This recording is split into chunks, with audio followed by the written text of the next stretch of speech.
Do we know what shares are? I think I do, but I'm not too sure. Okay, cool.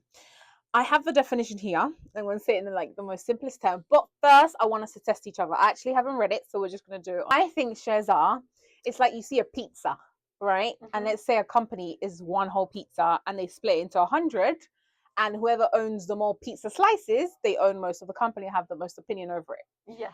And I think that's a great analogy.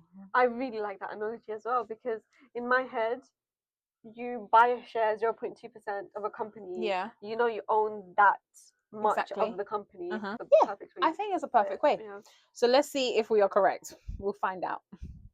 Okay, so we're pretty much along the same like line. So shares represents ownership in a company or asset, which we basically said that's the pizza slices. And then when you buy a share, you own part of that company or asset, or you may earn a portion of its profits.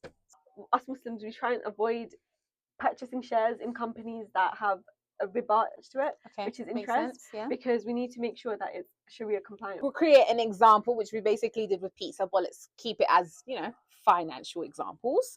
So a small business is worth 1,000 and they have 10 shares, which means there's £100 each share. If you buy 2 shares, you owe 20% of the business. And if the business makes profit, you make 20% of that profit.